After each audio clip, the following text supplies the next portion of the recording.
ಬೆಂಗಳೂರಿನ ಅರಮನೆ ಮೈದಾನದಲ್ಲಿ ಮಾಲಿನ್ಯ ನಿಯಂತ್ರಣ ಮಂಡಳಿಯ ಸುವರ್ಣ ಮಹೋತ್ಸವ ಕಾರ್ಯಕ್ರಮ ನಡೀತಾ ಇದೆ. ಸಿಎಂ ಸಿದ್ದರಾಮಯ್ಯ, ಮಾಲಿನ್ಯ ನಿಯಂತ್ರಣ ಮಂಡಳಿ ಅಧ್ಯಕ್ಷ ಶಾಸಕ ಎಂಪಿ ನರೇಂದ್ರ ಸ್ವಾಮಿ, ಸಚಿವರಾದ ಸುಧಾಕರ್, ಚಲುವರಾಯಸ್ವಾಮಿ, ಶಾಸಕರಾದ ಎಸಿ ಶ್ರೀನಿವಾಸ್, ರಮೇಶ್ ಬಂಡಿಸಿದ್ದೇಗೌಡ, ಸಿಎಂ ಕಾನೂನು ಸಲಹೆಗಾರ ಪೊನ್ನಣ್ಣ ಭಾಗಿಯಾಗಿದ್ದಾರೆ.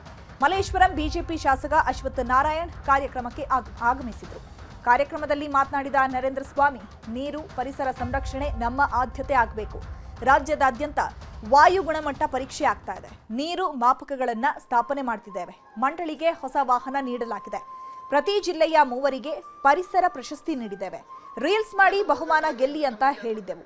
ಎಲ್ಲ ಯುವ ಜನರನ್ನ ಇದರಲ್ಲಿ ತೊಡಗಿಸಿದ್ದೆವು.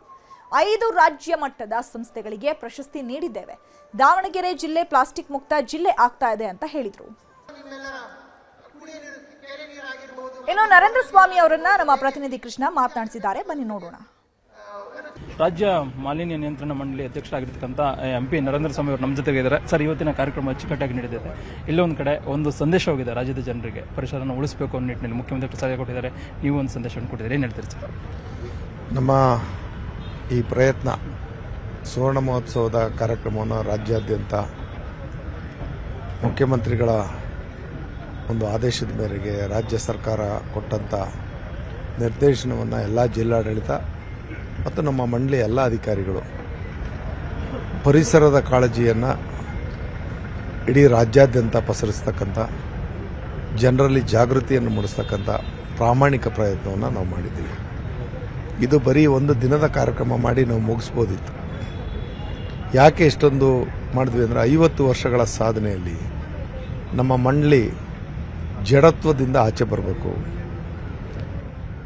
ಪರಿಸರ ಸ್ನೇಹಿಯಾಗಿರ್ತಕ್ಕಂಥ ಜನರನ್ನು ಹುಡುಕಬೇಕು, ಪರಿಸರ ಸಂರಕ್ಷಿಸ್ತಕ್ಕಂಥ ಹೊಣೆ ಇರತಕ್ಕಂಥ ಮನೋಭಾವ ಇರತಕ್ಕಂಥವ್ರನ್ನ ನಾವು ಹುಡುಕಬೇಕು, ಅವ್ರ ಬಳಿಗೆ ಹೋಗಬೇಕು. ಇನ್ನಷ್ಟು ಯುವಕರನ್ನ ಜಾಗೃತಗೊಳಿಸಿ ಈ ರಾಜ್ಯ ರಾಷ್ಟ್ರಕ್ಕೆ ಪರಿಸರದ ಒಂದು ಜವಾಬ್ದಾರಿಯನ್ನು ಅವ್ರ ಹೆಗಲಿಗೆ ಹಾಕಬೇಕು. ಮಂಡಳಿ ಬರೀ ಕಾಯ್ದೆ, ಕಾನೂನು ಮತ್ತು ನಮ್ಮ ಜವಾಬ್ದಾರಿ ಇಷ್ಟಕ್ಕೆ ಸೀಮಿತವಾದರೆ ಸಾಲಲ್ಲ. ಹೊಸತನದೊಂದಿಗೆ, ಸರ್ವರ ಸಹಭಾಗಿತ್ವದೊಂದಿಗೆ ಈ ಮಾಲಿನ್ಯ ನಿಯಂತ್ರಣ ಮಂಡಳಿಯ ಜವಾಬ್ದಾರಿಯನ್ನು, ವಿಶೇಷವಾಗಿ ಪರಿಸರವನ್ನು ಉಳಿಸ್ತಕ್ಕಂಥ ಕೆಲಸವನ್ನು ನಾವು ಮಾಡೋಣ. ಹಲವಾರು ಹೊಸ ಸವಾಲುಗಳು ನಮ್ಮ ಮುಂದಿದೆ. ಅವುಗಳನ್ನೆಲ್ಲ ಎದುರಿಸಬೇಕಾದ್ರೆ ಬರೀ ಮಂಡಳಿಗೆ ಸಾಧ್ಯ ಇಲ್ಲ. ಸರ್ವರ ಒಂದು ಸಹಕಾರ ಮತ್ತು ಅರಿವಿನ ಮುಖಾಂತರ ಈಗ ಪರಿಸರದ ಕಾಳಜಿಯ ಅರಿವು ಮೂಡಿಸ್ತಕ್ಕಂಥ ರಾಜ್ಯ ಮಟ್ಟದ ಮತ್ತು ಜಿಲ್ಲಾ ಮಟ್ಟದ ಎಲ್ಲ ಕಾರ್ಯಕ್ರಮಗಳ ಜೊತೆಯಲ್ಲಿ ವಿಧಾನಸಭಾ ಕ್ಷೇತ್ರದಲ್ಲೂ ವಿದ್ಯಾರ್ಥಿಗಳನ್ನ ನಾವು ಮತ್ತು ಪರಿಸರವಾದಿಗಳನ್ನ ಎಲ್ಲರೂ ಕೂಡ ಇದರಲ್ಲಿ ಭಾಗಿಯಾಗತಕ್ಕಂಥ ಅವಕಾಶವನ್ನು ನೀಡಿದ್ವಿ. ಜಿಲ್ಲಾ ಮಟ್ಟದಲ್ಲೂ ವಿದ್ಯಾರ್ಥಿಗಳು ಯಾರ್ಯಾರು ಇದರಲ್ಲಿ ಪಾಲ್ಗೊಂಡು ಪ್ರಶಸ್ತಿಯನ್ನು ಪಡೆದರು ಅವ್ರಿಗೂ ಬಹುಮಾನ ಕೊಟ್ಟಿದ್ದೀವಿ, ಸರ್ಟಿಫಿಕೇಟ್ ಕೊಟ್ಟಿದ್ದೀವಿ. ಪರಿಸರವಾದಿಗಳಿಗೆ ಜಿಲ್ಲಾ ಮಟ್ಟದ ಒಂದು ಜಿಲ್ಲಾಡಳಿತದ ಜವಾಬ್ದಾರಿನಲ್ಲಿ ಪ್ರಮುಖವಾದಂಥ 3 ಜನಕ್ಕೆ ನಾವು ಪ್ರಶಸ್ತಿಯನ್ನು, ಇಂದಿರಾ ಪ್ರಿಯದರ್ಶಿನಿ ಪರಿಸರ ಪ್ರಶಸ್ತಿಯನ್ನು ಕೂಡ ಕೊಟ್ಟಿದ್ವಿ. ಇವತ್ತು ರಾಜ್ಯ ಮಟ್ಟದಲ್ಲಿ ಏನು 5 ಜನಕ್ಕೆ ಕೊಟ್ವಿ, ಅದೇ ರೀತಿ ಜಿಲ್ಲಾ ಮಟ್ಟದಲ್ಲೂ ಕೊಟ್ಟಿದ್ವಿ. ಒಂದು ಹೊಸ ಸವಾಲನ್ನು ಇಟ್ವಿ. ಇನ್ನಷ್ಟು ಇವತ್ತಿನ ಆಧುನಿಕ ತಂತ್ರಜ್ಞಾನವನ್ನು ಉಪಯೋಗಿಸಿ ರೀಲ್ಸ್ ಮಾಡಿ ಬಹುಮಾನ ಗೆಲ್ಲಿ ಅನ್ನೋದು, ಯಾವ ರೀತಿ ನಮ್ಮ ಜನರ ಮನಸ್ಥಿತಿ ಇದೆ, ಪರಿಸರದ ಕಾಳಜಿ ಇದೆ ಅನ್ನೋದು ಅದರಲ್ಲಿ ಹೊರಹೊಮ್ಮುತ್ತೆ. ಅದರಲ್ಲಿ ಪ್ರಮುಖವಾದಂಥ 3 ಆಯ್ಕೆ ಮಾಡೋದು ದೊಡ್ಡ ಸವಾಲಾಗಿತ್ತು.